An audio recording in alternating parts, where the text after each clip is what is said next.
Welcome to the podcast with Charlie Rickerson, where we dive into inspiring journeys of successful individuals who are making waves in their fields. Whether you're an entrepreneur, a student, or just someone looking for a spark of motivation, you're in the right place. Join us as we explore their stories and insights and the lessons they've learned along the way. We got Casey Coates on the show today. Yeah. Pretty excited. I think it's going to be good. Well, hey, let's give it a shot. Okay. All right. So I'm going to read your bio to start. Okay. Buckle your seats. All right. This is Casey Coates. He stands at 5 foot 10.5 inches and a lean 158 pounds. That's right. Casey has served as a pastor at the Community Life Church with 5 locations around the Dallas Metroplex for the past 18 years. Casey is known for his authentic leadership and biblical teaching. He is passionate and driven Enneagram 8. You can tell us about that in a minute. Casey leads with strength, conviction, and a deep sense of purpose. If he wasn't a pastor, he would likely be pursuing a fledgling career in a stand-up comedian. Casey holds an undergraduate degree from the University of Texas, 5-time college football national champions, 63, 69, 70, 05, and 2005. I want to hear your take. 2025. We're declaring that one in faith. Okay. I do want to hear. Don't you think? It's probably going to happen. I want to hear why. He also holds a master's degree in theology from Dallas Theological Seminary. He has been married to his wife, Lauren, for 17 years. They are raising 4 kids ranging from 7 to 14. Casey and Lauren are passionate about investing in their marriage and in the marriages of other couples. They're also passionate about raising countercultural children to the glory of God. In his free time, Casey enjoys date nights with Lauren, working out, coaching his kids' sports teams, and listening to podcasts. Whether in the pulpit or sidelines, he brings energy, confident humility, and a commitment to helping people grow in faith, resilience, and character. So awesome. That is. Thank you for saying all those really nice things that I wrote about myself. Yeah. You're welcome. I asked for it. So no, that's great. First of all, I want to hear about why you think 2025 is going to be the year.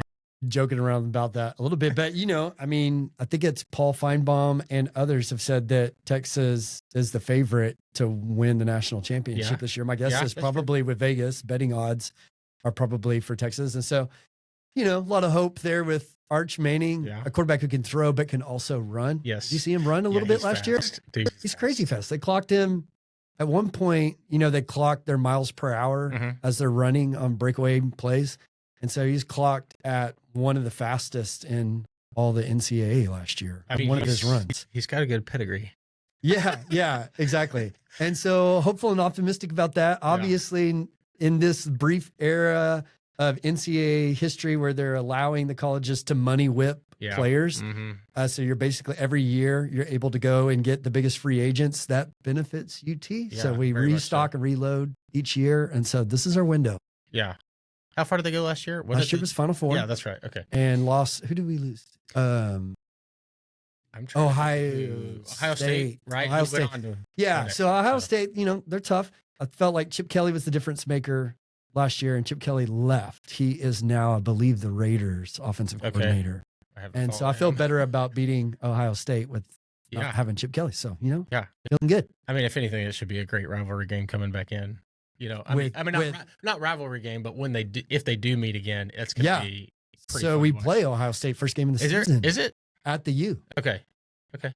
Pretty sure. I don't know. The Horseshoe. At the Horseshoe. Okay. Yeah. At the Horseshoe. Yeah. First game of the season, I believe. Okay. Which, just fun note, the last time that we won our national championship, played Ohio State, and we beat them at the Horseshoe. Okay. Lima Swede, I believe it was, caught a touchdown, tiptoes touchdown from Vince Young. That's promising. So hey, prophetic. Hey, yeah. History repeats itself, they say. Very good. Okay. What are have you declared your loyalties on this podcast? What are Charlie Rickerson's rooting loyalties? You're a big Hardin Simmons guy, right? Is that where your loyalties are? Is that where you went? Yeah, that's where I went. Okay. And semi played. But anyways, I don't really have one. I really love the Texas camaraderie. So I love it whenever Texas teams play each other. Now, which one I'm rooting for, I don't really have I'm not tied to any one of them. Yeah, I know. It's between Texas and A&M. Who are you rooting for? Probably A&M. What? I know. What? I know. I don't really have I don't have a follow. That feels out of left field to me. I thought you would have been Texas. Yeah. Yeah. Well, like if UT's playing a northern team, like I'm obviously rooting for UT. Why A&M? Why A&M over UT? I'm just curious. Or conservative. Okay. Yeah. Hey, fair enough. I'll give you that. You know what? So one thing, if anybody who knows me well, Yeah. obviously big UT Longhorn fan. Yes. Big time UT Longhorn fan. My boys are big UT Longhorn fans. That being said, I would rather my kids, and I tell people this in the church this all the time, I would rather my kids go to A&M for that reason. Yeah. Yeah. I think A&M is one of the most Christian schools, honestly, in America in terms of student culture. Yeah, they just have an incredibly rich and robust Christian student life culture there. All sorts of organizations that authentically Christian students who are pursuing Christ and doing it together in community. UT ain't got that. You know, you're swimming against the current at UT, there's no doubt. And so I'd be happy with my kids going to private Christian school culture, Christian culture there. Yeah. So I guess that would be why I would stick more to that. Fair enough. Yeah. So fair enough. And Baylor, you didn't talk about Baylor. Y'all are Baylor fans. Yeah, I would say Baylor, but that's out of proximity. Yeah. You know, just because Jenny went there and we're still paying for it. So. Fair enough. Okay. So, so I'm going to, I start the show with just a gift. And so, Sweet. This is mainly for your kids or you, unless you're just a sugar dude or candy guy. So there's this guy, he's a YouTuber. His name is Ryan Trahan, and we watch him. He's on the Dude Perfect app. They have all like clean people on there, clean, content, shows, content. And so anyways, we got kind of hooked on this. So anyways, it has 60% less sugar, no junk ingredients. Nice. It tastes pretty good. And this one's like a plant-based, so this is kind of his new thing, but it's called Joyride. Plant-based candy. Yeah, that one is. And so, all right, nice. Well, thank anyways, you for these. Appreciate it. And the kids. Yes, no, the kids will love these. I'm actually going to preteen camp tomorrow. Oh, yeah. I can take these to preteen camp with me. Thank you, sir. Yeah, very good. Okay, so let's get into this a little bit. So just tell me, I just wanted to have you on and just talk a little bit about kind of where you came from, kind of what brought you to being a pastor, and then we'll get into the weeds, I'm sure. We'll get on to something. Weed. Yeah. We can dive in. Honestly, this is a little humbling and feel a little insecure in talking with you just because I always feel like my story in my life is kind of boring, generic and whatnot. But hey, we'll try to add some flavor to it and whatnot. Who is Casey Coates? Yeah. That's a much better question. Yeah. So I grew up in good old Mesquite, Texas, your hometown as well. Yeah. So went to North Mesquite High School.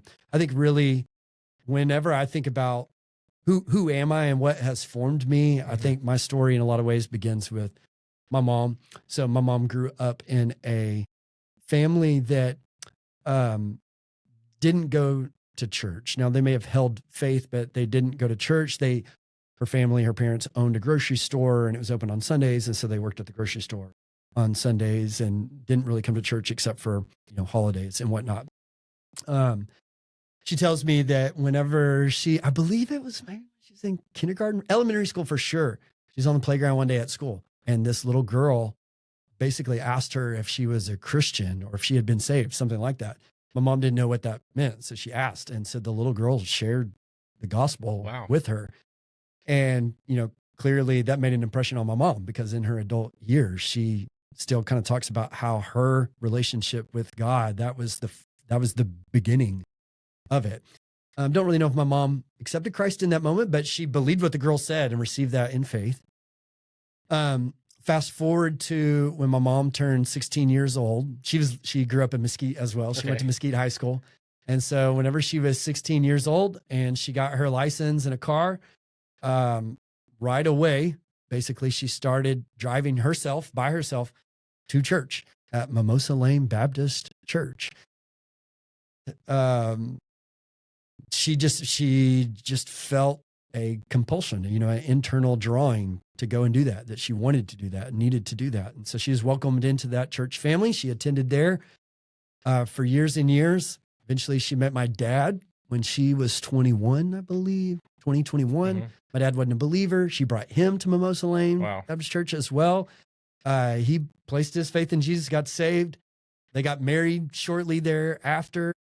And then my sister came along and then I came along and that was our home church. Mimosa Lane Baptist Church was our home church all the way up until I came to Community Life Church now 18 years ago. Wow. But the first 22 years of my life were lived so much of it at Mimosa Lane Baptist Church. And it all started, with that little girl on the playground sharing the gospel with my mom, and that stuck with her. And then my mom driving herself to church at 16 years old. And so my mom changed her family tree. Love my mom for it, and grateful to God for the work that he did. How can you explain that? That a little girl, a young woman, felt it was so important to take herself to church. And so anyway, my parents, great people who love the Lord and love the church. And so we grew up in the church, probably like you did. Yeah. Where were you going in your childhood, your early days? My parents were involved in, no, we ended up at Sunnyvale, First Baptist Church, Sunnyvale off of Beltline. Yeah. But they were like part of church plants. Okay. And so we had some of them, I don't even remember the names, but they had like helped get some going, and my dad would sing in the in the music and all that stuff. And so it was just kind of all over the place. I wouldn't say that we really had a specific home church, place like for your whole throughout your childhood. Yeah. So probably even still though, you're probably like me, man. Sunday mornings was Sunday school, then church, and then Sunday night church, and then it was Wednesday night supper. Did you do Wednesday night supper and supper in the fellowship hall, and then it was Royal Ambassadors. I was a part of. Gosh, I played basketball. There you go. RA basketball. Yeah. Our pastor, David Griffin, got kicked out of a RA basketball game one time. Didn't you? Were playing the game. It was at FBA. And it was him, Trent Blackley, and one other person. It was Paul McGill. They were going on a ski trip right after the game. And so they had walked in. They were there for 10 or 15 minutes. He had yelled at a ref. They basically kicked him out. He said, "That's fine. I'm going on a ski trip." The very first time, I got one story about David. The very first time I met him, we went to go help him move into an apartment over there behind like the Target and Mesquite. And it was a little bitty 1-bedroom apartment. We were helping him out, and he was pretty ripped, as a young guy. Oh, was he? Yeah. Okay. He had like big biceps. Anyways, helping him move in, and he stopped me at one point. He's like, "Hey, you ever seen guns like this?" Flexes, but classic David. That was like the first run-in I had with David. So that's hilarious. But it's been great ever since. No doubt. That was a snapshot of all that was to come. Yes. No, I love that. That is one of my all-time favorite stories of getting kicked out of a Royal Ambassadors basketball game. Yes. And I remember it like it was yesterday, because the gym was like this. It's an old gym, and it kind of has that musty smell, and the floor had been lacquered so many times that it was yellow. And I just remember like seeing David walk out the door. I'm going skiing anyway. Oh, that's so great. Yeah. Okay. So Royal Ambassador, I can still kind of remember the pledge. As a Royal Ambassador, I will do my best to be a well-informed, responsible follower of Christ, to have a Christ-like concern for all people, to carry the message of Christ around the world, and to. The rest. It's mixing in my mind with the YMCA pledge now that I say every week with my kids. But anyway, pretty close. Isn't that crazy? Yeah. That's a big part of my life. My dad was the leader of the RA program at Mimosa Lane 5 years ago. I guess. I did it kindergarten through 6th grade. So like when I was 12 years old. That's pretty good. And so that's 30 years ago. So my dad led that program at Mimosa Lane just because, I came through it and they needed a leader. And so he's jumped in. That's the type of parents. Both my parents were. My mom led Sunday school. I also did chimes and handbells and kids choir. I did the whole 9 yards in church. And so grew up heavily involved in church. Our friends were church friends. Just experienced the richness of Christian community with my parents' friends and my friends at church. And so it was a great upbringing. Really loved it. My summer before my sophomore year of high school, we got a new youth pastor who came into our church, and this guy was young and kind of charismatic, and our youth ministry was kind of lame up until that point. But then he came and it started growing, and it was exciting and dynamic. And so I wasn't really involved in the youth group, but he pulled me in and would call me up on Wednesday nights and be like, "Man, you got to come. Yeah. And so I started coming, and that youth pastor was Pastor Paul McGill, who now he's one of our co-pastors, founding pastors at Community Life Church as well. My wife, Lauren, came through his youth group as well. He made church exciting. So went throughout the rest of college, went through the rest of my high school days, very involved in church, loved the church, serving the church. Went off to college and at University of Texas. Right away, found a group, like before school started, I went to a retreat with the church that I would join, a new freshman retreat. I met my best friends that I would have through the rest of the college at that church retreat.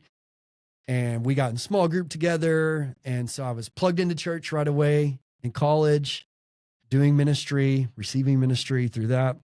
About halfway through college, I was just kind of examining what I was going to do with my life, as you tend to do halfway through college, Yeah.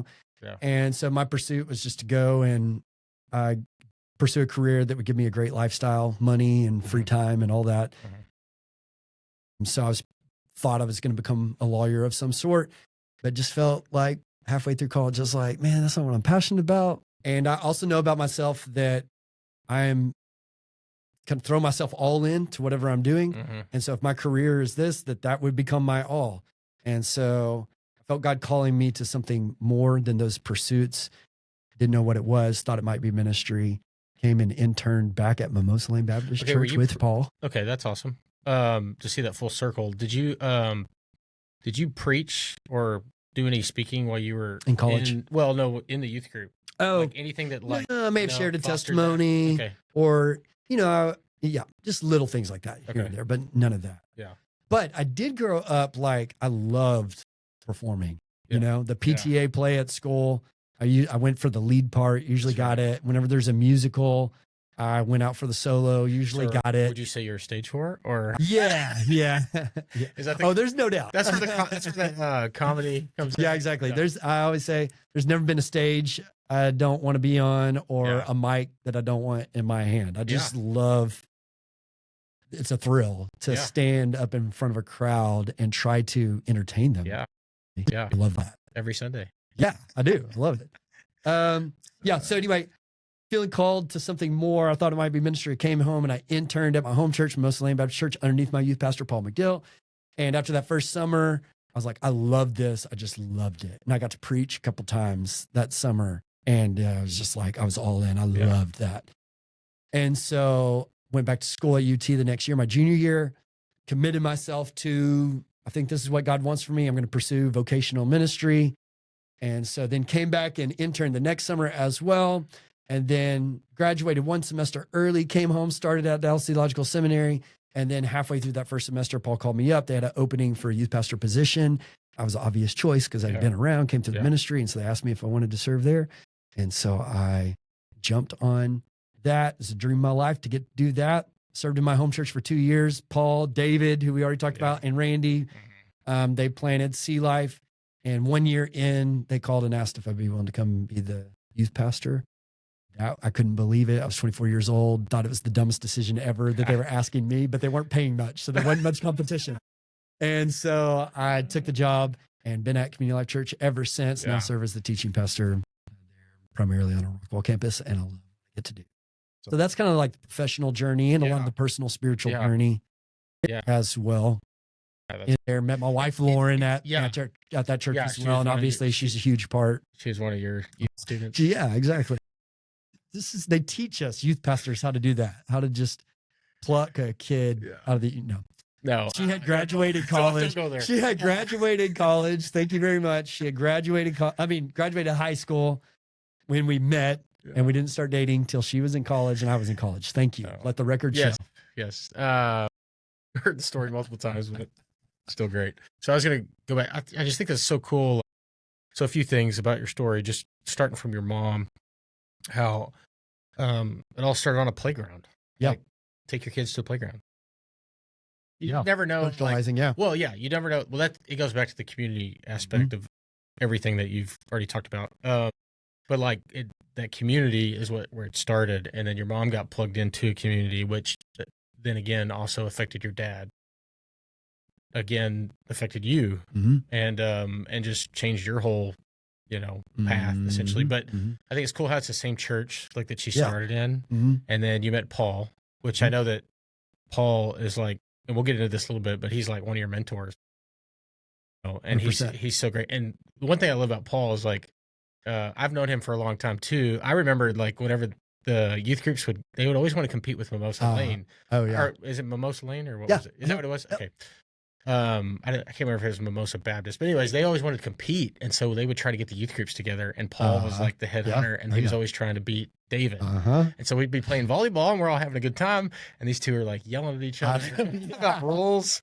And so, absolutely. So it's kind of great. I know exactly kind of the experience you had to some extent, because David was, he was Randy was my junior high pastor, and then he moved up with me. But David was the youth group pastor at the time. And so anyways, I'm very familiar with all that. Yeah. So man, those are good days. I don't know. So maybe fun. we were probably at some of the same camps. Yeah. Yeah. But I remember going to Howard Payne, and it was like the whole day felt like it was just sports tournaments. It was so fun. Man, I loved it. There was nothing. Yeah. But that community, like how it affected your mom, your dad, you, and then what it's doing, and it's how many people you're affecting now. And so it's just so awesome to see how the Holy Spirit worked in your mom, and how much that has, that's the kind of stuff she crowns in heaven.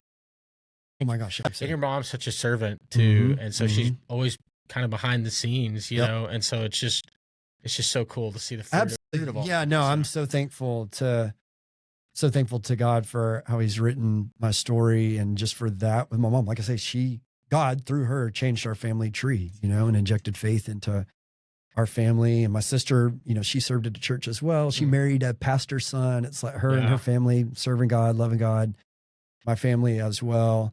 And it all started with my mom, Just that little girl on the playground and all that. Yeah. It's a beautiful thing. And one of the awesome things in my life that I guess, I said my life feels kind of boring. Part of it is I've been in the same place forever. Yeah. But I wouldn't trade it for the world, because there's something so enriching and beautiful about being somewhere long enough to where, man, the roots go deep. The roots go so deep. And so it feels like no matter where I'm at, that people come in from around the Metroplex, and it's like, oh, I know someone or we've had a similar experience, and that sort of thing. And particularly in ministry, it just makes you so much more effective when you have these relationships over the course of decades. Yeah. And so it's really been awesome. The other thing too is that makes it hard to leave, which, when Christ gets a hold of your heart and really captures you, it's like, and you're so invested in your community. I think Matt Chandler talked about this, but he was like, I'm so invested in my family and my community. He's like, you know how hard it would be for me to leave? I know. And it's like, whatever tough times come around, he's like, it's not even a question. Like I'm so ingrained, and there's so much of me that is involved in this, that he's like, I just can't even fathom doing something that would sacrifice all this. So I know. But it's encouraging, and that's the support that you have, and the accountability that and what I get that anywhere else. Absolutely. And what I would say with that is that, so more or less, so Community Life Church in some ways is an extension of Mimosa Lane Baptist Church. Yeah. You know what I'm saying? Even though it's like two different churches, but Paul came from Mimosa Lane, and lots of people have come from Mimosa Lane over the year. And so in a lot of ways, it feels like I've been a part of the same church my whole life. And a big credit for that goes to my parents, that they were incredibly dedicated, loyal people, and they instilled that in myself. And so I feel that same sense of like, we're going to be in this thing for the long haul. Yeah. And you're not going to stay somewhere for 10 years, for 20 years, from 40 years, and it just be fun all the time. Yeah. That means if you've made it in a community for 40 years, you have weathered some down times and some hard times and some scandal and all of that. And you look back on that stuff, not with, for myself, I don't look back on those times with angst. I look back on it. That's a part of the enriching experience. Is the fact that we walked through some hard times with some of these people. Yeah. And we've had it out with some of these people, but we're still in community together, worshiping the same God and wanting the best for each other. Yeah. And I think that's great. And the correlation is between that coincides with just a family. Like you're as good as your family has been, your mom, your dad, your sister. I mean, you've gone through some stuff. Like there ain't no way. Yeah, I know you've had stuff with your mom, just some health things. And so that's a challenge that you've come through, but you're on the other side of it. And like you said, you look back on it, and there's so much you can either learn from it, or it can debilitate you. So like the fact that you've learned from it, moved on is great. And not saying that those go away. They're still there. Yeah. But, Well, you know, but this is just like a family. No, just like a family at the church. I'm saying, I'm just, yeah. Yeah, I'm I'm saying, I think saying. I'm picking up what you're laying down. I'm like, I'm continuing on with that thread in my mind and just thinking, you know, it is a great, there's so many parallels to marriage as Yeah. well. So I was going to lead. You know, yeah. So, hey, high five. We were just doing it. It's like finishing each other's sentences. That you're such a great podcast. This is your only second podcast, Charlie. Look at Hey, you. man, You're a master. there's so many more. This is not the second. Insurance. Yeah, insurance. Everybody needs it. Everybody has to have it. So why not get good insurance? Looking for insurance that fits your life without the hassle? Discover Spadeos Insurance, where we deliver a better insurance experience. With our instant quoter, you can compare rates from over 50 carriers in just minutes. Whether you need a home, auto, commercial, or life insurance, we've got you covered. Say goodbye to endless searching and confusing options. At Spadeos, we simplify the process, helping you find the perfect policy tailored to your needs. Ready to protect what matters most? Visit spadeos.com today and try our instant quoter for quick, hassle-free quote. That's Spadeos, SPOUDAIOS insurance.com. So, yeah, in marriage, that if you're the type of person who cuts bait as soon as things get difficult, well, then your marriage is going to last however long the honeymoon period in your relationship lasts, you know, and for so many people, that is what happens. And they don't have it within them to weather the storms and the difficult times.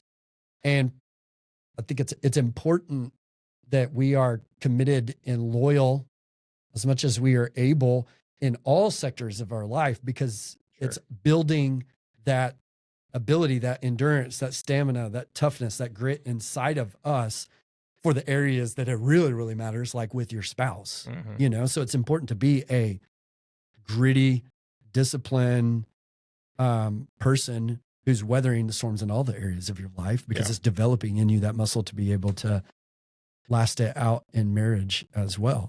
And so, you know, that dives into some of the things that I mentioned in the bio that my wife and I are passionate about. We're really passionate about people having thriving marriages, not just avoiding divorce, but to have a vibrant, life-giving marriage that goes the distance, you know? And of course, you're a married guy, been married for a long time too. 19, what? How many? 19 years? Yeah. 4 days ago or whatever. And so, I mean, anybody who's been married for that length of time knows that it's not like things have been all hunky dory for the past 19 years, you know, like you've gone through some difficult times. Yeah. And sometimes I'm the difficult one. Absolutely. I'm not saying Jenny's the. But, well, yeah. Yeah. She is sometimes too. No, yeah. No, Jenny, lovely lady. Yeah. Yeah. But I'm sure she's got her stuff. We all do. And so, one of the things that Lauren and I are just passionate about, really communicating. And anytime I preach on marriage or I mention my marriage in sermons, I try to be super transparent and authentic about the fact that, man, Lauren and I, we struggle through this thing at times, you know, that things get tense and we fight, and there'll be times where I don't talk to her. I'm not proud of it, but I don't talk to her for a couple of days, a day or a couple of days or something like that, because I'm just really upset. Marriage is, if you're doing it right, I think marriage is incredibly difficult and hard at times, but then also it is one of the most rewarding things ever. And so society today in Hollywood tells people that the biggest key to having a successful marriage is finding your soulmate. And if you can find the right person, it will be easy. And if things get hard, it's probably representative of the fact that they're not your soulmate. Yeah. You thought they were, but they're not. And here's all, you know, Susie at work, and we get along so great. I think Susie might be my soulmate. And so all the talk is about finding Mr. Right, finding the right person, the one who completes you, all that sort of stuff. And any trouble in marriage is represented in the fact, like I say, that maybe you're not with the right person. And what I'd say clearly, whoever you're married to, that's the right person. That's the person that God ordained for you to be with. And some people may be, certain personality types are more complementary than others. And so there's going to be less speed bumps along the way, less tumultuous times. God bless you. That's great. Yeah. For others of us, and I would say Lauren and I are in this way. Lauren and I are both, by personality type, neither one of us is conflict avoidant. We do not mind conflict. kind of I've like been it. around it. Yeah, exactly. Y'all laugh about it when y'all go out with us. I kind of like conflict a little. Yeah. It makes me feel alive. Yeah, You you know, have gotten better though. I will try say- to. Hope I will so. say you have gotten better. Yeah. Hope so. But When we first met y'all, it Sure. was pretty rough. yeah, I mean, no doubt. Yeah, and like you said, I mean, y'all would fight over numbers. Mhm. Like it was 10, no, it was 12, Mhm. and y'all go back and forth, and Yep. it's like, Yep. one of y'all's got to give, you Mhm. know. Mhm. And again, we were young too, so it's not. I wasn't Yeah, pointing fingers no, saying absolutely. this is crazy, but For sure. you know, I do remember those times. Yeah. and yeah, y'all gotten a lot better. Yeah. And so I just like to communicate to people, hey, listen, I'm a pastor. Lauren is a licensed professional counselor, super successful at that. Her specialty, her primary specialty, I don't think there's any counselor in DFW better at marriage counseling. That's her specialty. Okay. And a pastor and a marriage counselor still have great difficulty in marriage Yeah. at times. And I just think that's really important for people to Yeah. know, because I think a lot of people are out there like, oh, well, sure. Like if we weren't being honest about our struggles and people were just watching our social media, you know, just watching Lauren's social media, because Yeah. I don't post, they say, oh man, the coats, like, of course they love each other. Of course life is great That's so for them. easy. He's a pastor, she's a counselor, but I'm married to this slouch. And so I just like to lead with, whenever I'm preaching on these things about marriage, what God has to say about marriage, that it's not easy for us either.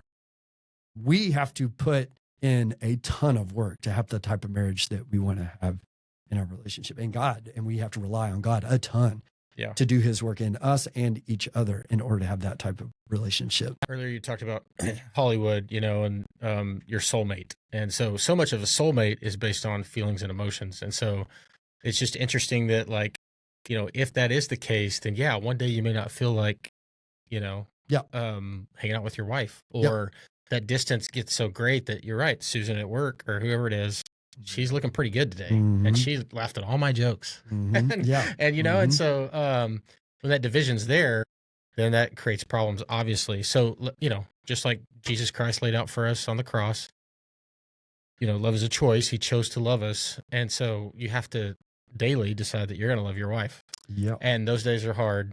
Absolutely. Because they're, you know, it's not always easy. I mean, you can be mad at the kids, but you're taking it out on her, or vice versa, or whatever, or finances or whatever it is.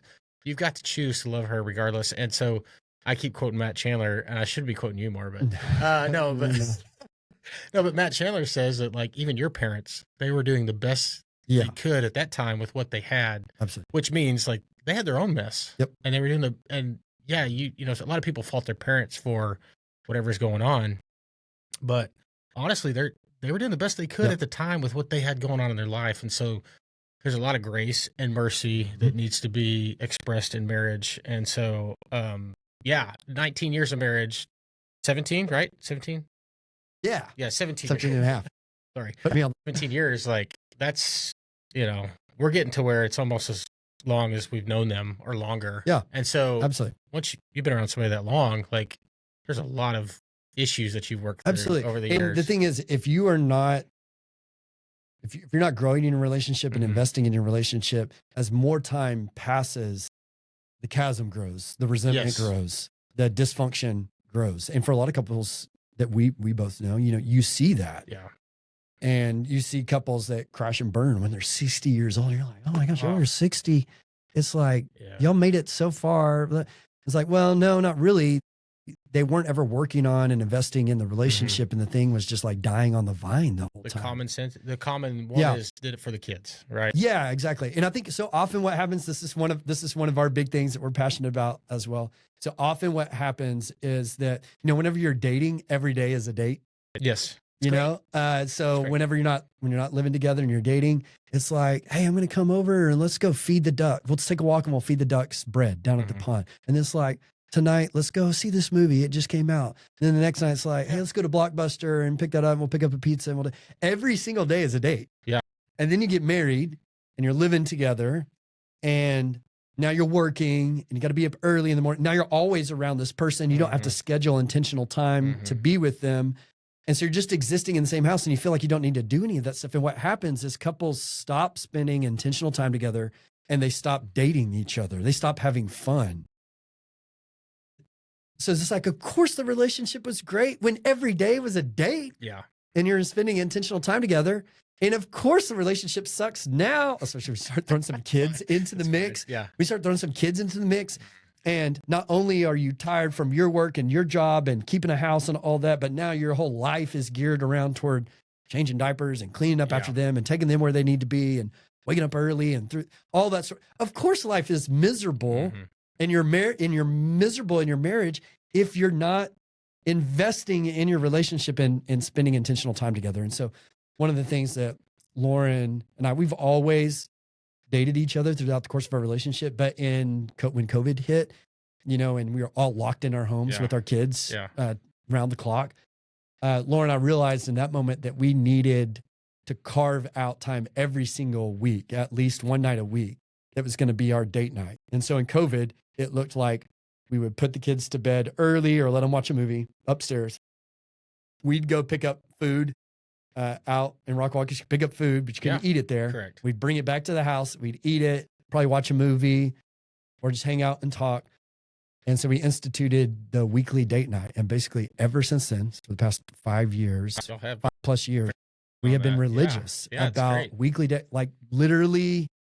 I mean, we're hitting 95% on that. Having a weekly date night, usually on Saturday nights, spending hours together, having fun. And she still loves you. Spending money on our relationship. She still loves you. Making sweet love afterwards. That's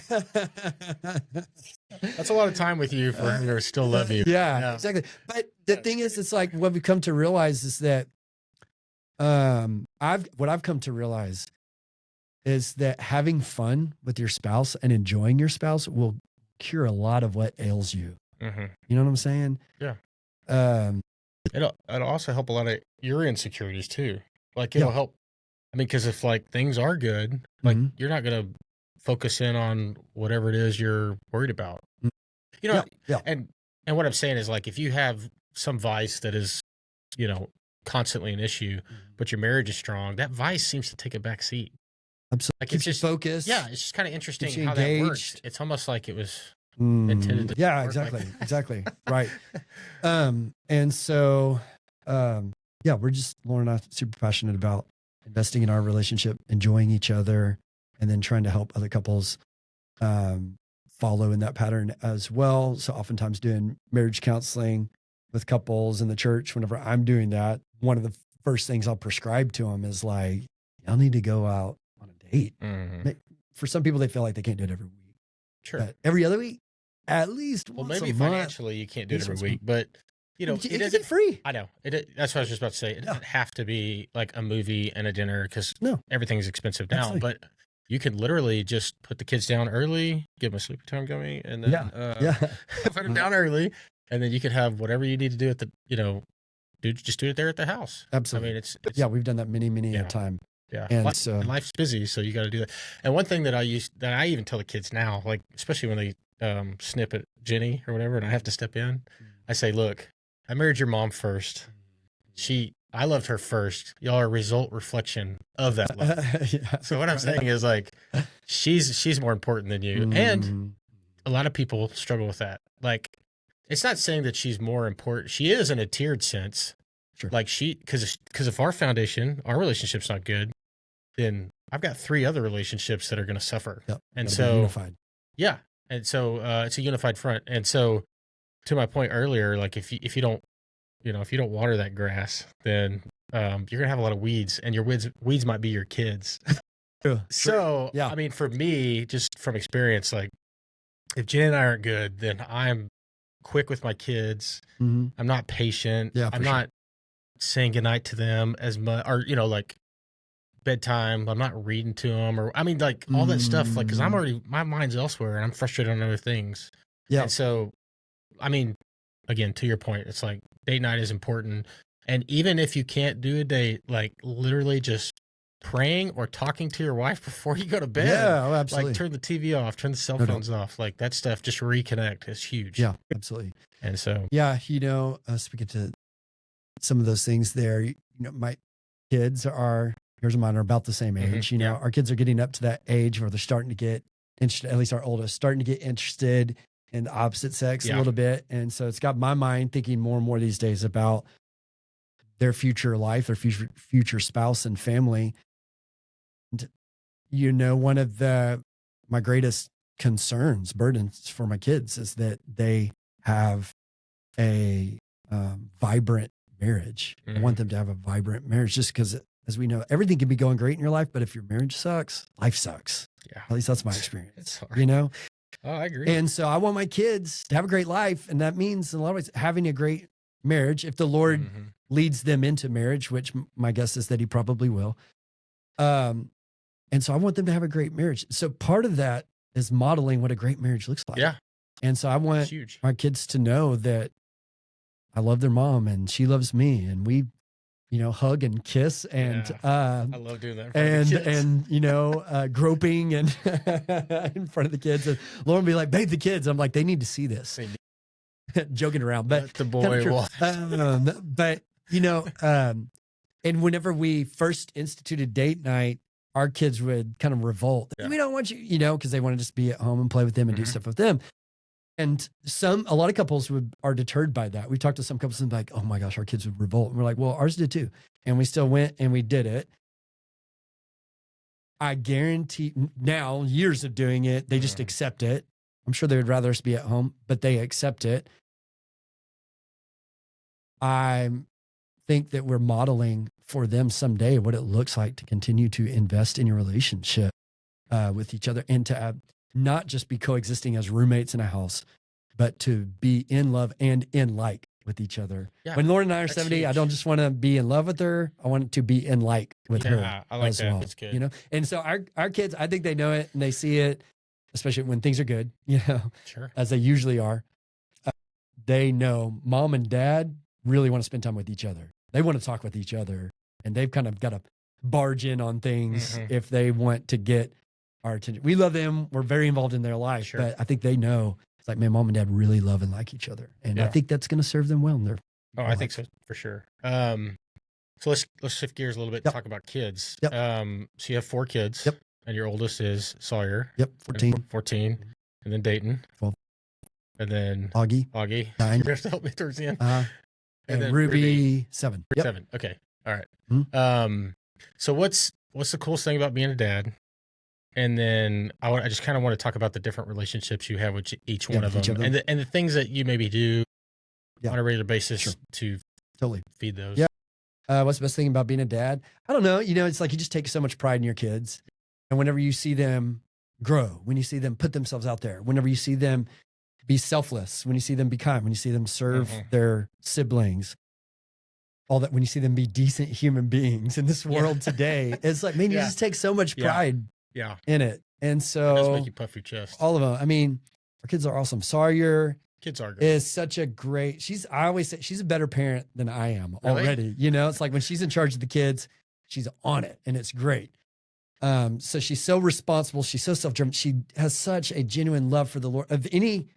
I was a youth pastor, for all these years. I'm not just saying it because it's my kid. Of any kid I've ever come across, she has the most genuine love and relationship with God. She wakes up. We've never taught her or pushed her to do a quiet time in the morning, but every morning, basically, she wakes up and she does journaling and reads scripture and prays, listens to worship music. Yeah, that's and great. Most nights she ends it the same way by her own doing. She just loves God, and she has a genuine desire for all of her friends and people in her world to know Christ. And so she shares the gospel with. Every time I come in contact with her, she's super sweet. Yeah. And she asks about me. And I'm like, I know. Why does she care about what I'm doing? Yeah.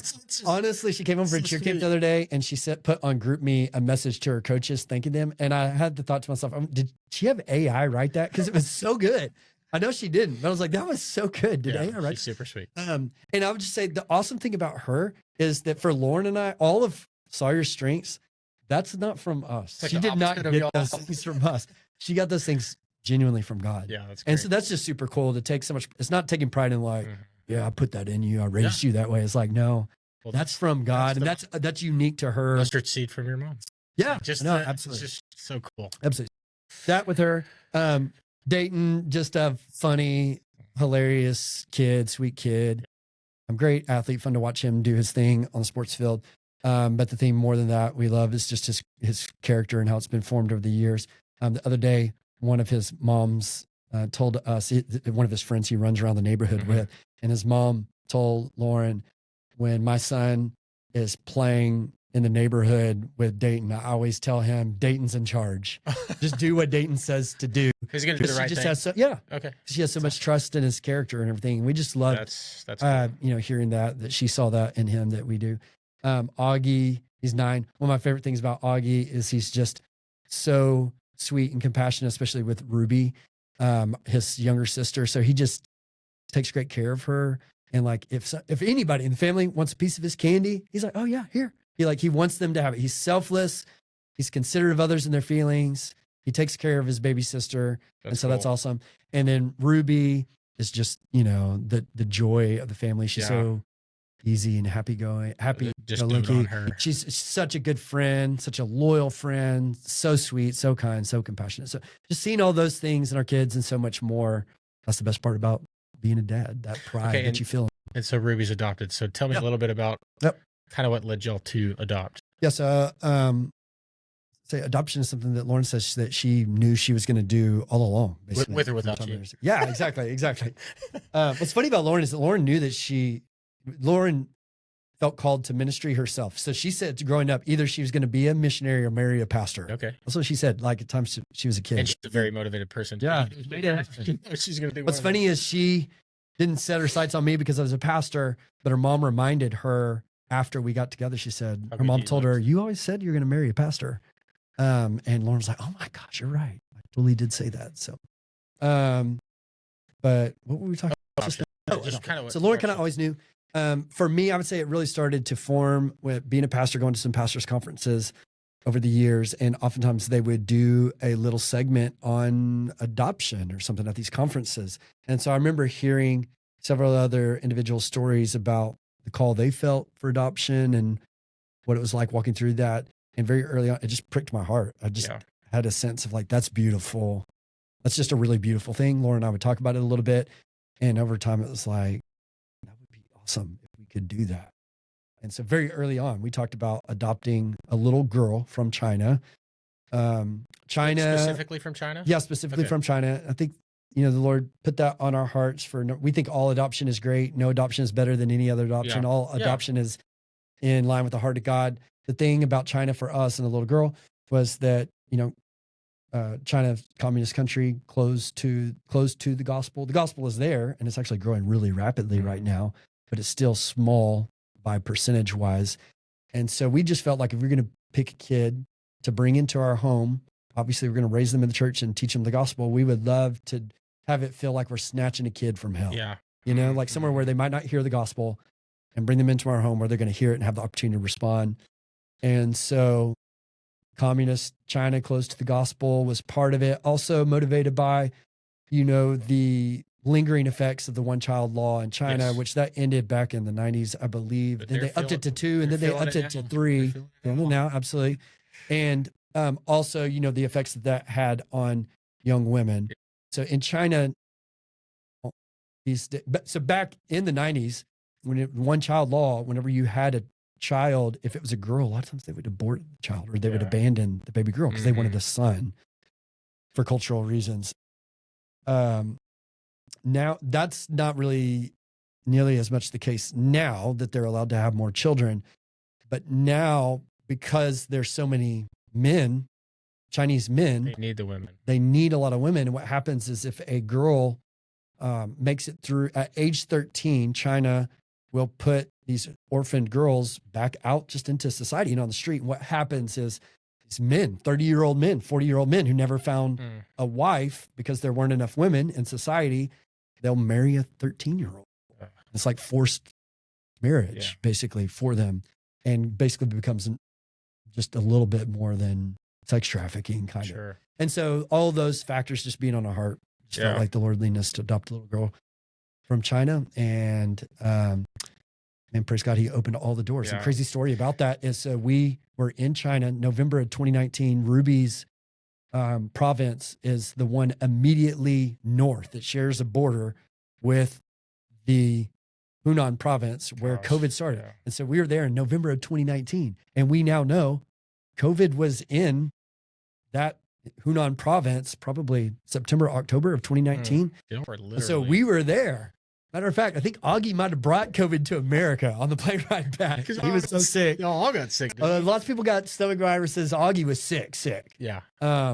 Anyway, so man, praise God, our adoption went so fast. It was 11 months from the time we gave the application to the time we came home. They had told us expect 2 to 10 years or more. We were on our trip, but people had been waiting 8 years. Our whole time we were like, why is our adoption moving so fast? Why is it moving so fast? We didn't have the answer until, COVID came, shut down China, then it shut down America. And still to this day, there have been no Chinese children adopted. China has closed off international adoption to the United States.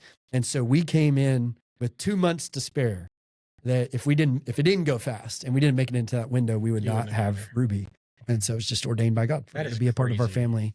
Yeah. And very cool thing. Of course, I've heard that story before, but it's still so good. I know. Like just how God was faithful through that whole thing.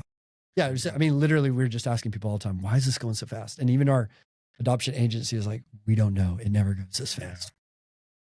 So God was behind it. And then I know y'all weren't worried about some medical issues and God answered that prayer. Yeah, absolutely. So that is just so cool how it all came. Yeah. So international adoption with China, they don't adopt out perfectly healthy children internationally. They only adopt out children who have some sort of birth defect or developmental delay. And so you just know that when you're adopting a kid from China, there's going to be some sort of medically diagnosed issue of some sort. They told us for Ruby that there were a variety of things. Some of them were very serious. And so we said yes, thinking that it was a possibility that she might have to live in our home her whole life, or our whole lives, that she might have to live at home with us and us take care of her. When we brought her home to America, one of the first things we did was take her to doctor's appointments to just get their take and start therapies. And so that was a couple of different specialized doctors, and all of them came back and said, she's totally fine. Yeah. And to this day, she's the healthiest and maybe the smartest of all of our kids. That's great. Yeah, she's so sweet too. She is. She's always just smiling. And then you got to baptize her, right? When that Lauren did. Was it Lauren? Yeah. I can't remember. Yeah. So yeah. Or I think Jenny was there. I might have been working. But. Yeah. So I baptized our older 3 kids. We asked Ruby who she wanted to baptize her, and she said her mama. Lauren was her person from the first moment. I was talking about adoption for the adopting family. The day you meet your child. Have you ever seen a strawberry antler? Life, yeah, and it was. Are you tired of spending countless hours on repetitive tasks? It's the most Strawberry Antler, your go-to AI solutions partner. At Strawberry, you're going with them now. It took her. It's like we spent 10 minutes at the government office or 30 minutes at the government office, then we went back. Reclaim precious time. Imagine focusing more. It feels like being kidnapped, And so, with customers. So Ruby was crying when they placed her in Lauren's arms. With our cutting AI technology, we tailor solutions that fit your unique needs. By the end of our time at government office, processes to providing insightful analytics to power you. Wait, join the growing number of businesses transforming their workflows with Strawberry Antler. Spend less time on the grind and more time doing what you love. Visit us at strawberryantler.com to learn more and schedule your free consultation today. I got to say, so much of this that I'm espousing today, Lauren's going to be at home and she's going to be like, I taught you all that, Yeah, well, you can picture Lauren saying that, right? You gave her credit. And I do want to give credit where credit is due. Lauren has taught me so many things about, what it means to, be an intentional spouse, an intentional parent, and so many of the convictions that I have come through passionate conversations with her. My parents were great, so they gave me a vision for it. Lauren is tenacious, and so she really drills a lot of stuff in a great way. And so, so much of this stuff is really, I'm just her voice, her mouthpiece today. That's why you're married. You're one, right? Yeah, sure. But so this thing about the countercultural kids, I would say really started with a vision from Lauren, and even that phrase, like we early on in raising kids, she locked onto that phrase of like, we want to raise up kids who are countercultural, not for the sake of just being a rebel or counter to the culture, but because our American culture has grown increasingly dark and dangerous for kids and whatnot. And so just being fully committed to raising countercultural kids, that means lots of things. I'd say one of the ways we try to do that is just by bringing things back to the spiritual and not being afraid of any conversations. So, kids, little kids, ask questions that to us as adults feel awkward, and we don't want to answer them. Questions about sexuality or things going on in world and society or whatever issues they bump into, abortion, they'll ask questions about this sort of stuff. And a lot of people are just like, oh, if I had told them about abortion, that would scar them, traumatize them. If I talked to them about sex and sexuality, that would be so awkward. They're going to feel so weird. And the truth of the matter is, and we learned this from some other people as well, coached us up. The truth of the matter is we feel awkward. They don't. Yeah. And so they are inviting you to talk about those things. And if you're not the one giving them the messages on those issues, they're going to pick them up from somewhere. Sure. The world, and worldly peoples. I remember for me, I learned everything that I knew about sex. Basically, in third grade, I had a friend who he had a teenage brother at home who was sexually active. And my third grade friend would come to the lunch table and he would tell us what he had learned that weekend, It's not uncommon. Yeah. It's pretty common. And so he taught us that stuff. And so Laura and I, we just want to be really on top of having the conversations, and we want to be the one informing them of. Yeah, we've talked about that. You want to be the experts. You want to be the ones that they come to with questions. Like, who else do you want them to go to? Yeah. So those are awkward times. And I asked you to write a letter to Mathis, and this is something I'm going to do. I'm not going to let him listen to this one, but anyways, I just think 13 is such a big age. I don't know why, because your body's changing, things are changing. I feel like your brain cognitively changes. There's something that happens right around 13, and you're just more aware of things. And so, anyways, I literally am planning to write down every cuss word, every seriously, I know it's going to be so awkward. Yeah. Every slang term that I can literally come up with. Yeah, I'm just telling. And we're going to go through it. Yeah. And I'm going to say, read this, and then I'm going to tell you what it means. Absolutely. And if you have any questions, ask me now. And I'm just gonna tear the Band-Aid. Yeah. And some of them, I'm sure he's heard, like you're saying, from other people. But who better to go to than your dad? Hopefully your dad, who loves Jesus, who understands what life is about, and can give you the truth. Wouldn't you want that as a kid? Yeah. No, absolutely. So, there's so many voices telling you so many things. And if you have a question, just come to your dad. I know. It's like going to your father, like God, going to your father in prayer, the Bible, exactly. Who better to go to? You can go to him. So. Yep. Lauren's always told our kids, you want to know what any cuss word means, you come and ask me and I'll tell you. This school year, I believe Sawyer heard some sexual terms and she told Lauren about it, and Lauren told them what those sexual terms were, and I'm sure that probably was a little awkward for Sawyer, but it's like she keeps coming back and she keeps asking questions and all that. Yeah. So, part of that, of us trying to be intentional, and we got this honestly from the OGs of intentional parenting, Craig and Angela Kilgore. So shout out to them. Yeah. They are, decades ahead of their time. They are. And we've got a lot of ideas from them and their goals for us in a lot of ways because of how they've raised up their 3 children. They told us about taking these trips with their kids where they talk to them about sexual things and all that sort of stuff. And so we instituted that for us. Summer after our kids finish first grade, I think it is, we start taking them on a daddy-son trip, a mama-daughter trip, to have lots of fun. And then somewhere in there's going to be an eye-to-eye, conversation about the sexual things that we think they need to know about and stuff. And so I remember whenever I was telling Dayton about pornography and to be on guard against pornography, after I explained it all to him, he was like, "Oh, Dad, I think I know why they call it pornography." And I was like, "Oh, really? Why?" And he said, "Well, because they're poor, so they can't afford any clothes." And I was like, "Okay, let's go back and talk about it." Maybe I didn't explain it well. Although that was so funny. But that was when he was, that shows you, it's like I was having that conversation probably a little bit before before he understood a lot of that stuff. And some people may be like, "Oh, you took away his innocence and he didn't need to hear that." And we ascribe to the thought of, no, we are so committed to being the first ones that we'll have that conversation maybe before he's heard about it or thought about it, because we want to be the first ones to have that conversation. So that's part of our intentional parenting. Other part is Lauren and I are of the conviction that smartphones, teenagers have no business owning a smartphone unless it is completely and totally locked down to where it's basically a dumb phone. And so our 14-year-old daughter, let me tell you, she really was not happy for a while about the fact that she did not have a smartphone.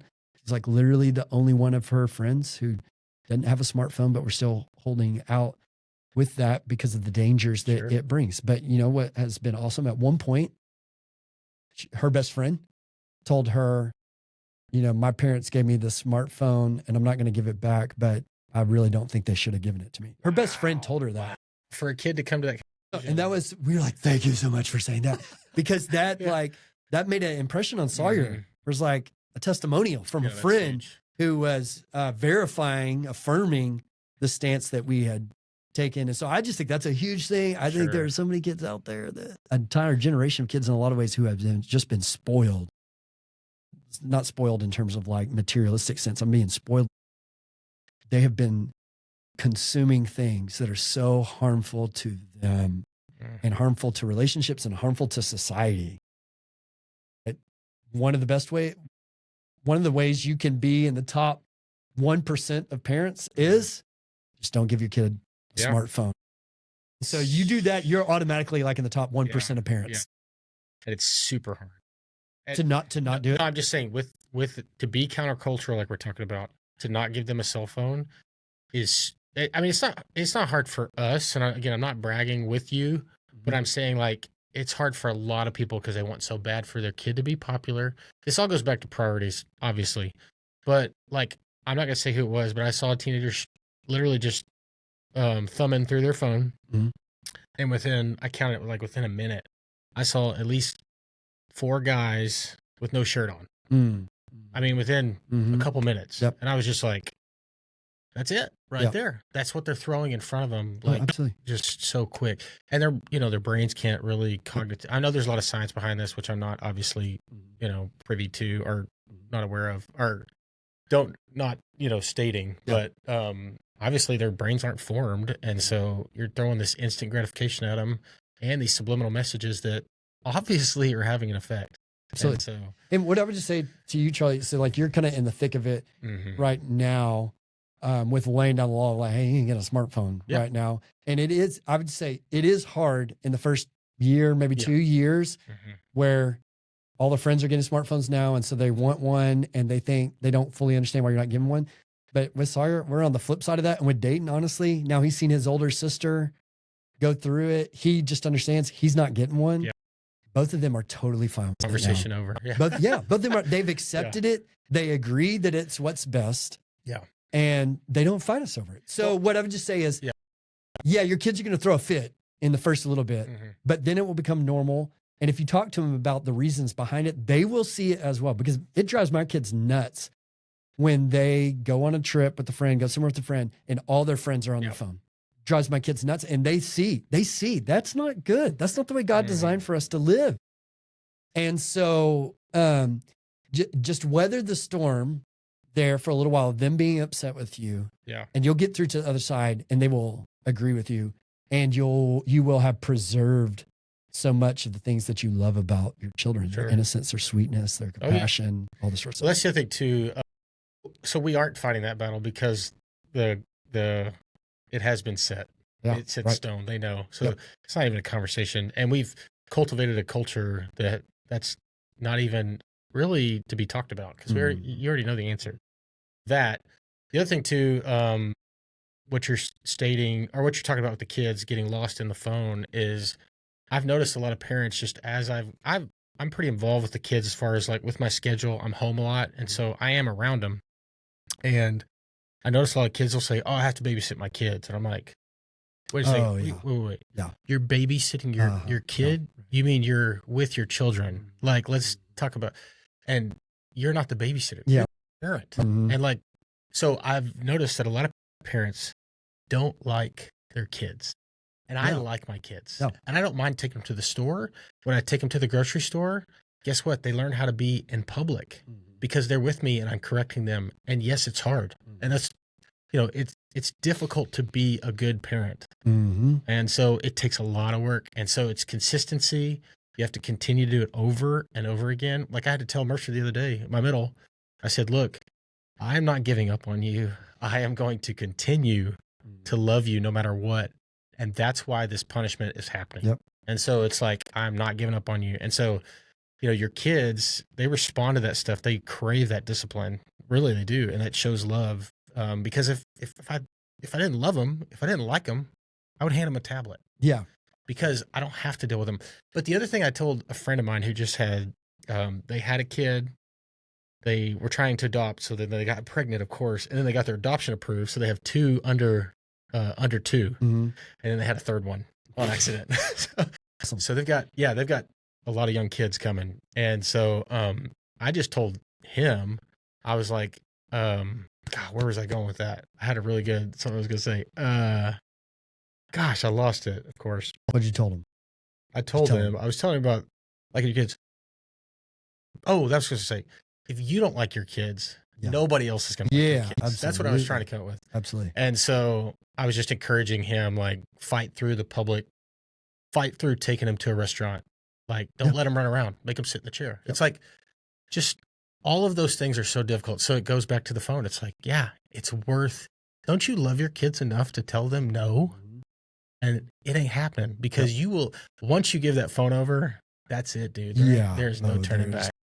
Like you're fighting an uphill battle at that point.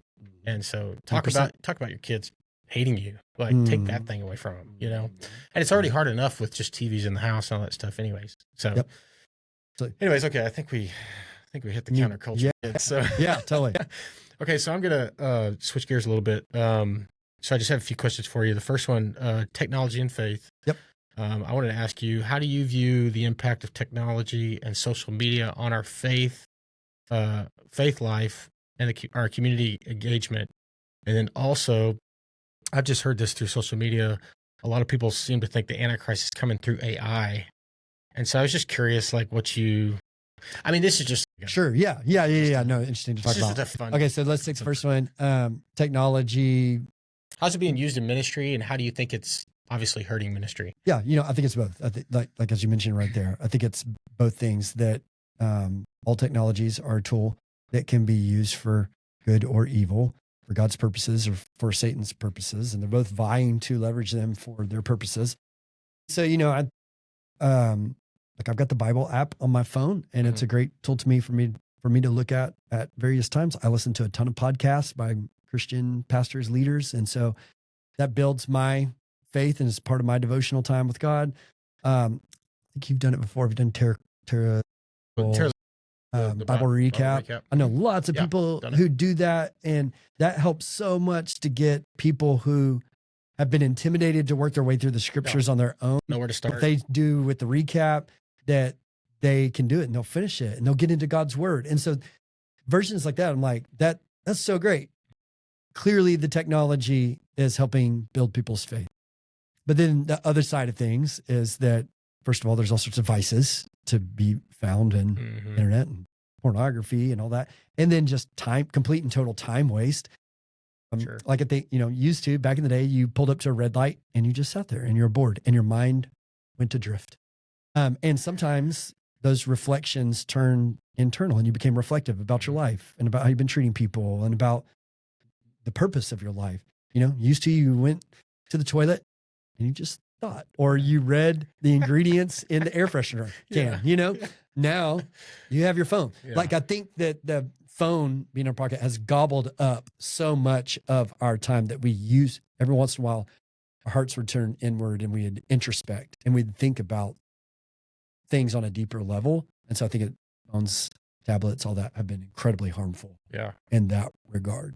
So it's a little bit of both ends. That's why this is not just for kids, even for adults. Yeah. We should be very wary of the harms and potential harms, dangers for smartphones. We're not impervious to those. And what we're displaying for our kids, Steve. Absolutely. It's easy to get lost in the phone on the couch, Yep. when at the end of the day. Oh my gosh. Well, I think that's a big reason why so many parents don't engage with their children. It's just because just scrolling all the time. It locks you in. And also it's like, that's easy and whatnot. And it creates a sense, I don't know, just laziness and looking for the easy thing, comfortable thing in life versus putting down and going and playing with your kids. Yeah. It's hard. Remember how much fun jumping on the trampoline was when you were a kid and how much it sucks now? I do it now and it's like, this is no fun. It's so tiring. My organs are all banging around against each other, but you do it, you know? You do it. But a lot of people don't. Yeah. Because they're scrolling Facebook Sure. phone or doing whatever. Anyway, Sure. that's the first question. The second question about AI, Antichrist. Yeah, I don't know. Who knows? A lot of that stuff, I'm like, I don't think so because, the Antichrist is spirit driven, devil spirit driven, it's the spirit of the Antichrist. And so can a spirit inhabit, non-human objects and whatnot?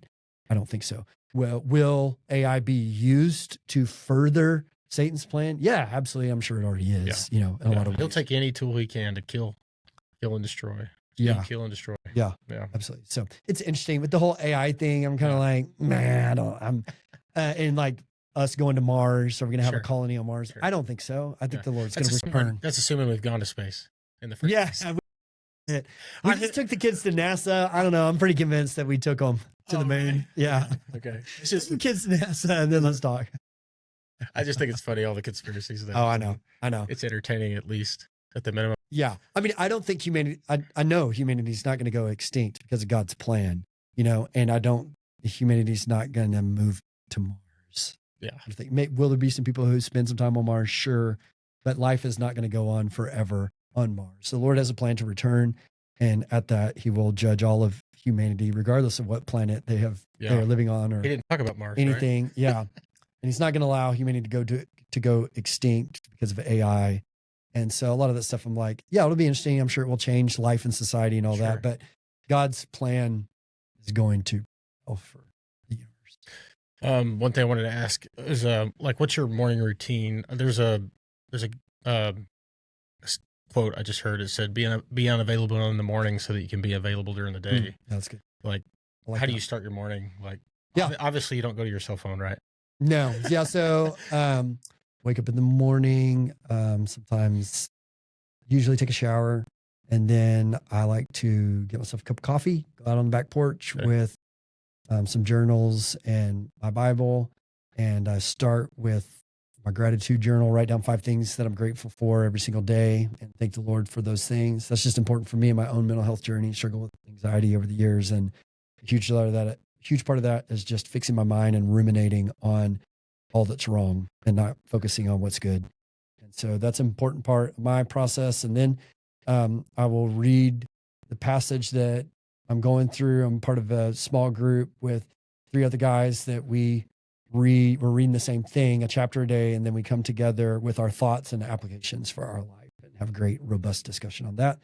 So I'll read the scripture, pray about those things, sometimes journal, sometimes I have a devotional that I'm reading in addition. And then I have a little scripture memory journal that if a verse stuck out to me, I will record it in my journal, and then I'll review my scriptures that I have memorized and whatnot. So that's how I'll start that. Oh, also, usually before I do that, this year, for whatever reason, I don't know why, I just started to feel guilty about sending my kids off to school eating a bowl of sugar or cereal. And so I just started every day this past year making my kids breakfast, some sort of breakfast. And it's kind of carried over into the summer, not every single day, but I'm committed for the rest of the time the kids are in school. I'm going to send them to school having eaten a decent breakfast. Set them up for success. Yeah. So make them breakfast in the morning. That's good. Before I do that time on the back patio, and then I take them to school and then I start my work day. That's it. We're not a cold plunge sauna. Yeah. I can't do cold plunge. I'm very sensitive to the cold. I think I may have Raynaud's. I don't know if do you know what Raynaud's is? What is that? It's basically a circulation issue. Lose circulation in your fingers. Oh, really? So if you get too cold? Yeah. Like if I get in the pool and the pool water is 78 degrees, it's miserable. Like all the blood's gone from my fingers and toes. It's like, old people have that. Like yeah. And women. It's primarily a thing that affects women, and I've got it. So I didn't say you did. Yeah. Okay. So what are some books? Okay. Do you have a book that you are currently reading? And then just give me some podcasts you listen Sure. to? The book I'm reading right now, I'm not a huge reader just because I'm kind of a busybody. You're like this too. Yeah, I am. You know, Yeah. it's like I always feel like there's something that needs to be done. Mhm. I'm just coming fresh off a sabbatical though. So I've read 3 books and am on my 4th this month. Okay. The one I'm currently on, I'm loving it. It's a book called Frontiersman. Okay. And it's it's historical narrative. It reads like historical nonfiction. It mostly is nonfiction, but the author fills in some gaps. Okay. But it's just all about those early frontier days in America, and I am loving it. Really? It's 600 pages, and it's a slow read. But oh man, so stinky good. And I think there's just a lot of, as a man, it's like this is a manly book and kind of lights a fire inside me. As axes. Yeah, no doubt. Fighting and all that sort of stuff. So read that one. Man, there was what else? Oh, then the other book I read, first book I read, started my sabbatical was famous book Into the Woods. I don't know if you've heard of it. It's John Krakauer is the guy who wrote it. It's the story of this young guy who wanted to go on an epic journey of living off the land. He went up to Alaska and he died up there. So it's just his story. Becoming a pioneer, man. It's awesome. Yeah, maybe so. And there's this other one that he wrote, John Krakauer wrote, Into Thin Air, that I read a year or 2 ago. It's about an expedition of climbing Mount Everest. It's fascinating as well. So highly recommend John Krakauer and Into Thin Air and Into the Woods, and then Frontiersman as well. So my book, I used to read a bunch of leadership books. Yeah, I was going to ask if that ministry was your books genre. and all. I used to do a lot of that, but honestly, what I've discovered about myself is I'm kind of a heavy person as it is. I need things in my life to lighten me up. Okay. And so I really like So you're historical. reading about the But it's just people dying and entertaining. It's just engaging. It's not the most serious. Yeah. It's entertaining and engaging. And as someone who, for me, I'm really my professional life is really a writer. I write sermons every day. And there's a creative element to that. And so for me to be at my creative best, it's good for me to be engaged with other creative art forms and work. And so fiction, nonfiction is really great for me. So love those books.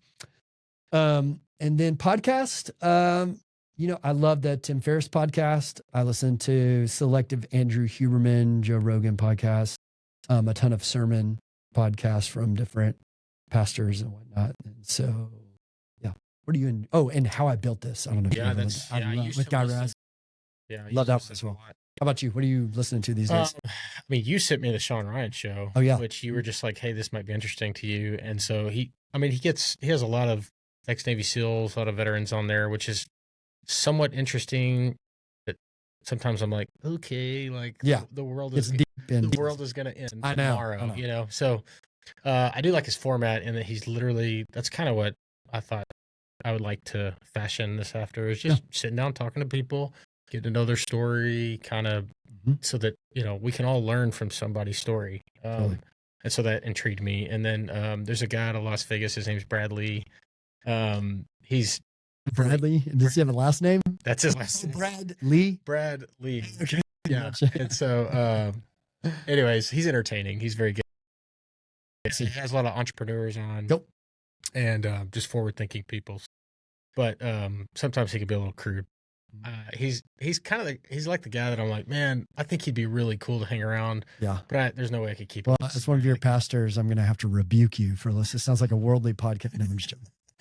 No, yeah. So, I'm reading a book called Habits of Household. Have you heard of it?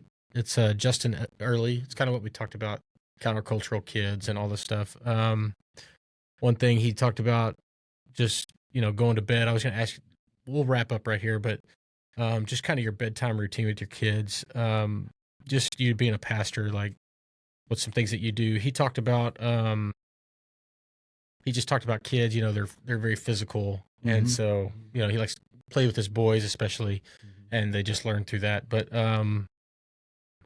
one thing he said, we become our habits and our kids become us. And so I just thought that was powerful. It's like kind of what we talked about, set the example. And when you're going to bed, I feel like when the kids are going to bed, and you can speak on this, I'll let you go after this, or let you speak on this. But when you're putting them to bed, it just seems like it's such a it's such a sweet time, and it like they're so vulnerable. They're falling asleep. They're just like, I feel like they're absorbing so much at that time because the day's ending, whatever the day brought to them, whether it be busy or slow, but that's their time to unwind. And so I feel like that's just such an important time in a kid's life. Because I remember my mom coming in, and like she always had long nails, and so she would just lightly scratch my back, and we would just talk, or we would say the "now I lay me down to sleep" prayer. But I just remember that was a sweet time for me, and so I like to have that for my kids. So what's kind of y'all's routine? Yeah, honestly, would probably be better at this. You know, What's just probably an area where I specifically could grow in. We don't have like a big bedtime routine other than, I mean, Lauren and I have always, almost every single night, we tuck in our kids, you know, so they have a bedtime routine that Lauren printed out for them to where we don't have to tell them what to go do. Lauren says, go do your bedtime routine. It's a laminated card that's up on their wall and says all the time, you know, brush your teeth, put your clothes in the laundry basket, you know, get in bed, all sorts of stuff. And so our kids at this age, most of them allowed to read in bed for a little bit after bedtime. Too, And so at some point before they should be asleep, Lauren and I will make our way around to each of their 4 rooms. Yeah, I mean, I got 10 kids, so no, just one more than you. So hug them, kiss them, have a little convo. Sometimes we'll read with them, but not all the time. And if they're concerned about something, or if there's something going on, it's on their mind or heart, I'll say a little. Do you find that that's the time they bring it up? Sometimes. No, I would say not really more than other times. Yeah. In life. Although Sawyer does. She'll bring things up at night. But the other 3, not so much and whatnot. So Lauren, a lot of times, she's better at bedtime because a lot of times I work out usually at night after I put them to bed. So I'm probably in a little bit of a hurry because I go downstairs and I'm lifting weights. Before you fall asleep. Yeah, exactly. But Lauren, she'll go up there, and it's not uncommon for that to be, 45 minutes or an hour because she sits around, she's laughing and talking with the boys or having a heart to heart with Sawyer or whatever the case. Yeah. So we kind of tag team that, but most nights. Cool. Yeah, it's awesome. I think we're gonna wrap up, but dude, hey, I just want to say, like, you've been my pastor for. When did Sea Life start? Started in 2006. I came in 2007. Yeah, but when did you start preaching? Oh, when I started preaching, yeah, on a 2016. 2016. Yeah. Okay, so it's been 9 years? 9 years. Yeah. 9 years. So, anyways, I just want to say that I love you. Thanks, man. I love your family. You're doing a great job, and I always enjoy your sermons, even though they do go a little long. Yeah, I like this podcast, but there's always so much meat in them, and I know you always try to get, the bulk of it out. And so, anyways, I applaud you. I look up to you, and I just thank you for the impact you've had on us. Yeah, thank you so much, man. And right back at you guys. We all the Coates love all the Rickersons, and y'all been a big part of our life. And so love that y'all put down roots here. We put down roots here. And it's been a good thing and a blessing to us as well. Yeah. Okay. So how can people reach you if they, you can become Facebook friends with my wife, Lauren, and she'll put it all out there. I'm not really on social media. You can come to church at Community Life Church. We have 5 campuses. I preach on the Rockwall campus about half the time, but everybody's great who preaches. And so, you can join us at Community Life Church if you'd like. Sit by Charlie and his family. Yeah. And so, that's pretty much the only way to connect, unless you just organically find your way in our orbit in North Rockwall. Yeah. Okay. All right, but you can be friends with Lauren Coates at Facebook, and Facebook, you will know more about my life than I do. Yeah, very good. Okay, man. Well, I appreciate you coming on the show. Thanks, bro. Thanks. Thanks for tuning into the podcast. We hope you enjoyed this conversation and found valuable insights to help you on your own journey. Don't forget to subscribe and share this episode with friends. Until next time, keep striving for success, and remember, your story is just beginning.